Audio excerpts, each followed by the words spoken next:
नमस्कार दोस्तों। हम अनुवाद पत्र की तैयारी कर रहे हैं और इस पत्र में आज जो हमारा विषय है वह है अनुवाद की प्रकृति, कला, विज्ञान या शिल्प।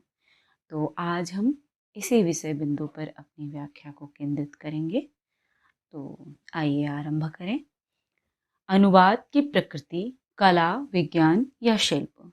अनुवाद एक भाषिक प्रक्रिया है जिसके अंतर्गत दो भाषाओं के बीच ऐसा संबंध बनता है जिसमें एक भाषा के शाब्दिक प्रतीकों द्वारा अभिव्यक्त बात को दूसरी भाषा के शाब्दिक प्रतीकों के माध्यम से पुनः प्रस्तुत किया जाता है एवं जो अपनी संपूर्ण प्रस्तुति में यथासंभव सहज और स्वाभाविक तथा सटीक होता है।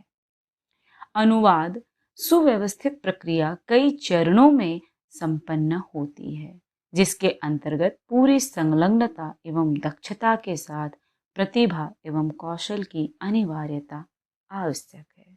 अनुवाद कार्य में हमें अनुवाद सामग्री के रूप में एक ओर सृजनात्मक व्यापार की अलौकिक साहित्यिक रचना मिलती है तो दूसरी ओर तर्क चिंतन के कार्य कारण संबंधों पर आधारित वैज्ञानिक पाठ प्राप्त होता है और वर्तमान युग में प्रशासनिक, वाणिज्यिक तथा जनसंचारी कार्यकलापों के आदान प्रदान से सूचना परक सामग्री उपलब्ध होती है। इन सब से अनुवाद का आधार एवं क्षेत्र व्यापक होता है। चूंकि दिनों दिन अनुवाद कार्य विशिष्ट एवं विशेषीकृत होता जा रहा, इसलिए इसकी प्रकृति के संबंध में विभिन्न विचारधाराओं का बनना स्वाभाविक है। इसी क्रम में इस पर अर्थात अनुवाद की प्रकृति को कला, विज्ञान या शिल्प की कसौटी पर अलग अलग परखा जाता है। हम भी इस पर चिंतन करेंगे। अनुवाद को कला के रूप में मानने वाले विद्वानों का यह मत है कि अनुवाद एक सृजनात्मक प्रक्रिया है जिसमें अनुवादक अपनी सृजनात्मक प्रतिभा से अनुदित पाठ को नया रूप प्रदान करता है और एक ही विषय को विभिन्न शैलियों में संजोता और ढालता है। वस्तुतः अनुवाद को कला मानते हुए थियोडोर सेवरी जैसे विद्वान अनुदित सामग्री के रूप में साहित्य का संदर्भ बनाते हैं, क्योंकि 20वीं शताब्दी के पूर्वार्ध तक अधिकतम अनुवाद सृजनात्मक साहित्य का ही होता था। इन विद्वानों के मतानुसार साहित्यिक कृति एक और मात्र संभावना होती है जिसमें कथ्य देश और काल की सीमा का अतिक्रमण करता है और शाश्वत रूप से रूपबद्ध होता है। दूसरी ओर प्रत्येक साहित्यिक कृति अपनी विशिष्टता लिए होती है।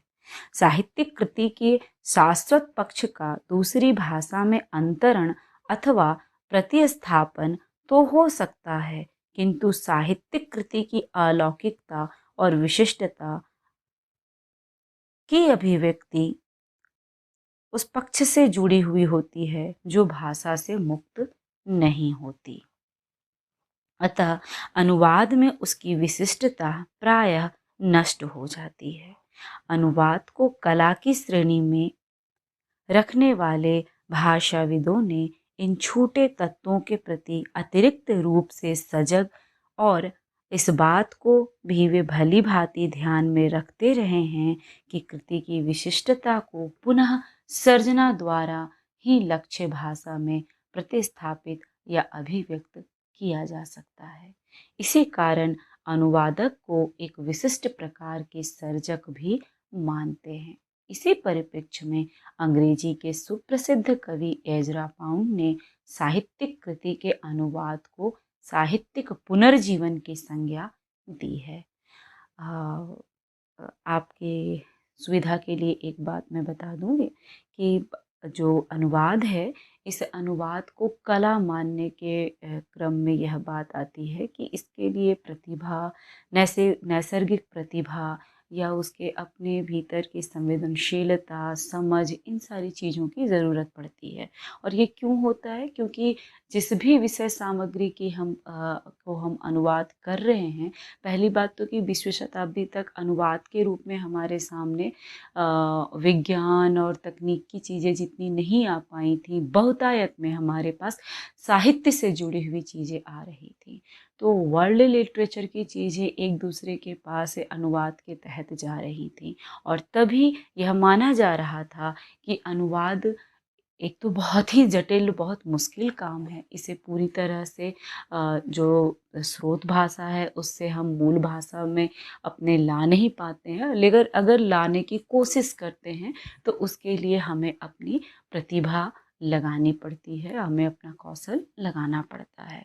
तो इस प्रतिभा के कारण ही इसे कला की श्रेणी में रखा जाता है। कई विद्वान हैं जिसमें जो सबसे महत्वपूर्ण विद्वान हैं कला मानने वाले, वो थियोडोर सेवरी हैं, जिन्होंने ये कहा कि उसमें जो जो स्रोत भाषा है, जो स्रोत भाषा की सामग्री है, उसे लक्ष्य भाषा में पहुंचाने के लिए हमें दो बातों का विशेष ख्याल रखना पड़ता है। एक तो कि वह देश काल से जुड़ी हुई जो बात है, जो उसमें शाश्वता है, वो जो शाश्वत बात उसके भीतर है किसी एक भाषा की अपनी, उसे तो वो लिया जा सकता है, लेकिन उसके बावजूद कुछ अक्षुण्णताएं, कुछ और विशिष्टताएं होती हैं जो शब्दों के भीतर अंतर्निहित होती हैं। क्योंकि जो भाषा होती है, मैंने बार बार बताया है कि वह सिर्फ भाषा नहीं है, वह एक सभ्यता है, एक संस्कृति है, एक समुदाय है। उन सब की जीवन शैली उसमें रची बसी होती है। तो उन सबको निकाल करके एक भाषा से दूसरी भाषा में रख पाना बड़ा ही कठिनतम कार्य होता है। इसलिए भी कई बार कहा जाता है कि यह एक असंभव कार्य है। मतलब अनुवाद, पूरी तरह से सटीक अनुवाद जो है, हूबहू स्रोत भाषा में जो है, हूबहू वही हम लक्ष्य भाषा में ले आएँ, यह अपने आप में बहुत बड़ा चैलेंज है, बहुत बड़ी चुनौती है। और लगभग कई बार ऐसा माना जाता है कि यह पूर्णतः सफल नहीं हो पाता है। तो ये जो छूट जाती हैं चीज़ें, इन्हीं छूटे हुए चीज़ों के प्रति अतिरिक्त सजगता की आवश्यकता होती है। और इसी सजगता को बताते हुए एज़रा पाउंड ने कहा, ये बहुत ही प्रतिष्ठित कवि हैं, आगे भी हम कई बार इनका ज़िक्र करेंगे। तो एज़रा पाउंड ने कहा कि जो अनुवाद है वह सिर्फ अनुवाद नहीं है, यह एक साहित्यिक पुनर्जीवन है। तो इस तरह से इस आधार पर हमने अनुवाद को कला के श्रेणी में रखा, विद्वानों ने रखा। अब हम लोग देखते हैं विज्ञान के श्रेणी में रखे जाने के तथ्य। कुछ भाषा विद्वानों ने अनुवाद को विज्ञान की श्रेणी में रखा है। अनुवाद को विज्ञान के रूप में स्थापित करने में यूजीन ए नायडा का प्रमुख योगदान है। वास्तव में विद्वानों ने संप्रेषण व्यापार का विवेचन व्यापक संदर्भ में करते हुए अनुवाद को संप्रेषण व्यापार की एक उपश्रेणी कहा है। इस संप्रेषण प्रक्रिया में विकोडीकरण, डिकोडीकरण और कोडीकरण, इनकोडीकरण की संकल्पना के आधार पर अनुवाद पहले स्रोत भाषा के पाठ का विकोडीकरण लक्ष्य भाषा के पाठ में होती है। भाषा वैज्ञानिक उपकरणों के माध्यम से पहले मूल पाठ का विश्लेषण का अर्थ ग्रहण किया जाता है, उसके स्रोत भाषा और लक्ष्य भाषा का वैज्ञानिक पद्धति में तुलनात्मक अथवा व्यतिरेकी अध्ययन कर उनके बीच पाई जाने वाली समानताओं और असमानताओं का पता लगाया जाता है। तत्पश्चात प्राप्त अर्थ या पुनर्गठन या पुनर्रचना कोडीकरण के माध्यम से पाठ के रूप में व्यक्त किया जाता है। तो ये जो एक प्रोसेस है, इसके अनुसार हम देख रहे हैं कि जैसे विज्ञान में तथ्यों को बहुत ज़्यादा महत्व दिया जाता है, फैक्ट्स को बहुत ज़्यादा हम महत्व देते हैं, तो उसी तरह से अनुवाद में भी हम विश्लेषण कर रहे हैं, व्याख्या कर रहे हैं, तथ्य निकाल रहे हैं और उसके बाद उसका समायोजन कर रहे हैं एक भाषा से, मतलब स्रोत भाषा को जानते समझते हुए, उसका कोडीकरण करते हुए, तब हम पहले हम उसे विकोडीकरण करते हैं, मतलब प्रक्रिया जो हमने पढ़ी थी, अनुवाद की प्रक्रिया जो हमने पढ़ी थी, उसमें हमने इसे देखा था कि उसकी जो 3 प्रक्रियाएँ हैं, उसमें इस पर हमने चर्चा की थी। अभी मैं वहाँ नहीं जा रही, आप यहाँ से ही समझें कि जो प्रक्रिया है, जो अनुवाद की प्रक्रिया है, यह अपने आप में एक बहुत वैज्ञानिक प्रक्रिया है। हमें चीज़ों को देखते, समझते, सही-सही जाँच, परख और आकलन के साथ हम एक तथ्य निर्धारित करते हैं और उन तथ्यों के आधार पर हम अनुवाद करते हैं। तो इसके आधार पर भी यह माना जाता है कि यह एक बहुत वैज्ञानिक तथ्य है, वैज्ञानिक बात है और इस तरह से अनुवाद को एक वैज्ञानिक विषय के रूप में रखा जाता है। अनुवाद को वैज्ञानिक प्रक्रिया का एक अन्य आधार उसकी वैज्ञानिक तकनीक है, जिसके अंतर्गत विकल्पों का नियंत्रण पूर्ण रूप से हो सकता है। अनुवाद में भी विकल्पों का नियंत्रण कंप्यूटर से किया जा सकता है। इसलिए आज अनुवाद का मशीनी पक्ष काफ़ी विकसित हो गया है। इसमें कंप्यूटर के द्वारा विभिन्न पाठों का मशीन से अनुवाद हो सकता है। यह मशीन अनुवाद प्रणाली साइबरनेटिक्स के अंतर्गत मानी जाती है। तो ये जो साइबरनेटिक्स है, इसके अंतर्गत हम मशीन से अनुवाद भी कर रहे हैं। तो इस तरह से ये एक बहुत ज़्यादा मशीनी और वैज्ञानिक चीज़ हो गई, जो विज्ञान के साथ जुड़ी हुई है। अतः एक भाषाविद ऑटिंगर का यह कथन सही लगता है कि अनुवाद को वैज्ञानिक प्रक्रिया मानने का ही यह परिणाम है कि हम मशीनी अनुवाद को सिद्धांत का विकास करने में समर्थ हो सके हैं। ये आप समझ ही पा रहे होंगे जो कहा जा रहा है।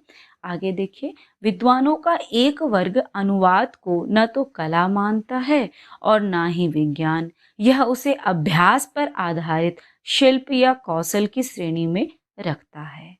इन विद्वानों के मतानुसार अनुवादक तो अनुवादक होता है, न कि सर्जक, साहित्यकार या तर्कप्रवण वैज्ञानिक। किसी भी द्विभाषिक को पर्याप्त प्रशिक्षण द्वारा अनुवादक बनाया जा सकता है। अब देखिए यहाँ क्या हो रहा है, कला में चूंकि प्रतिभा की आवश्यकता है, मौलिक प्रतिभा भी उसमें लगानी पड़ती है। सिर्फ आप तथ्य को उजागर कर दें आप स्रोत भाषा से लक्ष्य भाषा में, तब वह पूर्ण अनुवाद नहीं माना जाएगा। शब्दों से शब्दों के अंतराल में, शब्दों के भीतर, अभ्यंतर और शब्दों के बाहर भी जो अर्थ की अनुगूंजें हैं, इन्हें जब हम सजाते हैं तब यह अनुवाद अपने आप में पूर्ण और सटीक होता है। तो स्वाभाविक अनुवाद की यह जो शर्तें हैं, इसे कला के अंतर्गत इसे लेकर आते हैं। मतलब हमारे अनुवाद की प्रक्रिया को इसकी प्रकृति को हम इस तरह से कला के अंतर्गत समाहित करते हैं। लेकिन दूसरी तरफ से जब नाइडा कहते हैं कि यह पूरी एक वैज्ञानिक तथ्यों पर आधारित, विकल्पों पर आधारित, विश्लेषण पर आधारित, व्याख्या परक, विश्लेषण परक और तथ्य फैक्ट्स के साथ काम करती है, तब ये बात हमें समझनी पड़ती है कि ये बहुत ही ज़्यादा वैज्ञानिक बात है। मतलब अनुवाद अपने आप में एक वैज्ञानिक तथ्य है। इसकी जो प्रक्रिया है बहुत वैज्ञानिक है और बहुत ही ज़्यादा विज्ञान परक है। तो और इसके साथ ही कंप्यूटरकृत मशीनी अनुवाद भी हमारे पास आज हैं, जिसका नाम हमने आपको बताया ही कि साइबरनेटिक्स कहा जाता है। तो इस तरह से हमने देखा कि अनुवाद की प्रकृति को विज्ञान मानने वाले भी हैं और इसके बहुत मजबूत आधार वो दे रहे हैं अपनी तरफ से। अब कुछ वैज्ञानिक हैं, जो कुछ भाषाविद हैं, जो अनुवाद को ना तो कला मानने के पक्ष में हैं, ना विज्ञान मानने के पक्ष में हैं। ये सीधे सीधे अनुवाद को शिल्प मान रहे हैं। और ये शिल्प कैसे मान रहे हैं, आइए देखिए। विद्वानों का एक वर्ग अनुवाद को न तो कला मानता है न विज्ञान। यह उसे अभ्यास पर आधारित शिल्प या कौशल की श्रेणी में रखता है। इन विद्वानों के मतानुसार अनुवादक तो अनुवादक होता है, न कि सर्जक, साहित्यकार या तर्कप्रवण वैज्ञानिक। किसी भी द्विभाषिक को पर्याप्त प्रशिक्षण द्वारा अनुवादक बनाया जा सकता है। जबकि कला और विज्ञान का आधार मात्र प्रशिक्षण नहीं है। यहीं पे फर्क आ रहा है। देखिए, अनुवाद को शिल्प मानने वाले इसे उपयोगी कला, फंक्शनल आर्ट की संज्ञा देते हैं, न कि ललित कला। शिल्प को प्रायोगिक विज्ञान की श्रेणी में रखा गया है, न कि सैद्धांतिक विज्ञान के अंतर्गत। उपयोगी कला और प्रायोगिक विज्ञान का संबंध अभ्यास, शिक्षण और अनुप्रयोग की दक्षता के साथ जोड़ा जाता है, जबकि ललित कला और सैद्धांतिक विज्ञान का संबंध मूलतः सर्जना के साथ होता है। अनुवाद का कार्य न तो किसी संवेदना की सृजनात्मक अभिव्यक्ति करना है और न ही उसका लक्ष्य सिद्धांत के लिए सिद्धांत का प्रतिपादन करना। उसके कार्य क्षेत्र की परिधि या तो मूल पाठ का शिल्पगत अंतरण या प्रतिस्थापन है, अथवा मूल पाठ में व्यक्त कथ्य की लक्ष्य भाषा में पुनः अभिव्यक्ति है। दूसरे शब्दों में, जहाँ सर्जक, कलाकार और वैज्ञानिक किसी नए बिंब का निर्माण या प्रतिस्थापित करने की कोशिश कर रहे हैं, वहाँ अनुवादक दूसरी भाषा के दर्पण में इनके प्रतिबिंब को प्रक्षेपित करता है। अतः अनुवाद कौशल है, न कि कला या विज्ञान।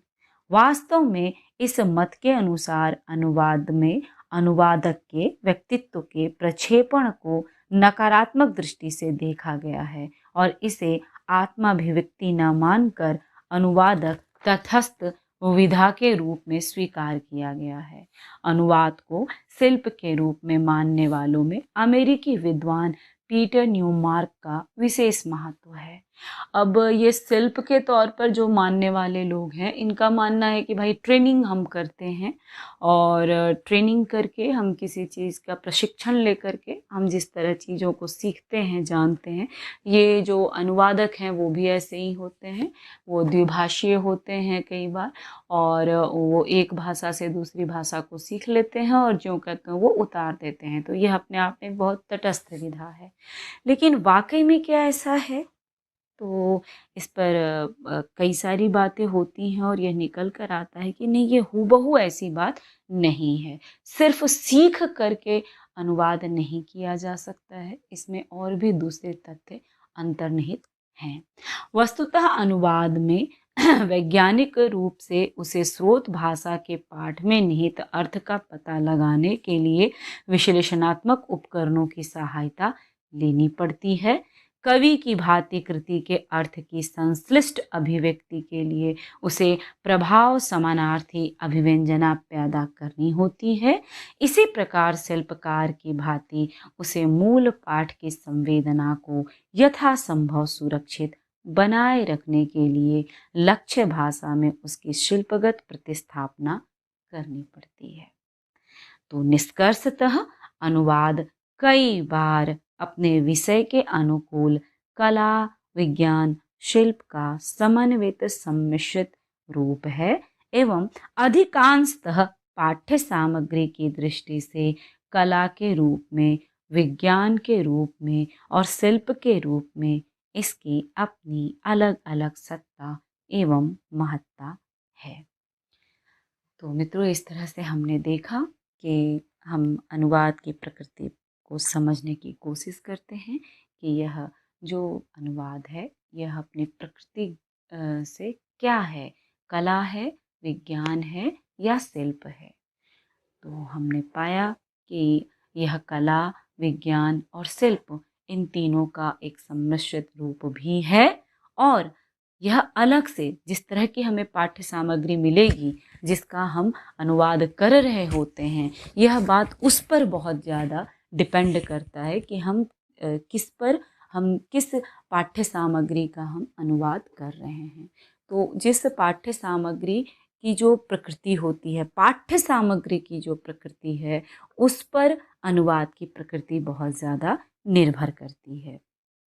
इसलिए कई बार यह कला, विज्ञान और शिल्प इन तीनों के अंतर्गत आने वाले गुणों का समन्वित रूप होती है और कई बार यह सिर्फ कला के रूप में सामने आती है। जैसे जब हम जब हम साहित्यिक कृतियों की बात करते हैं, यह कई बार विज्ञान के रूप में सामने आती है। जब हम तकनीकी और वैज्ञानिक चीज़ों पर बात करते हैं, का अनुवाद, पाठ्य सामग्री की अनुवाद कर रहे होते हैं, और कई बार यह शिल्प बनकर सामने आती है, जब हम उस तरह के कौशलपूर्ण चीज़ों से जुड़ कर के अनुवाद कर रहे होते हैं।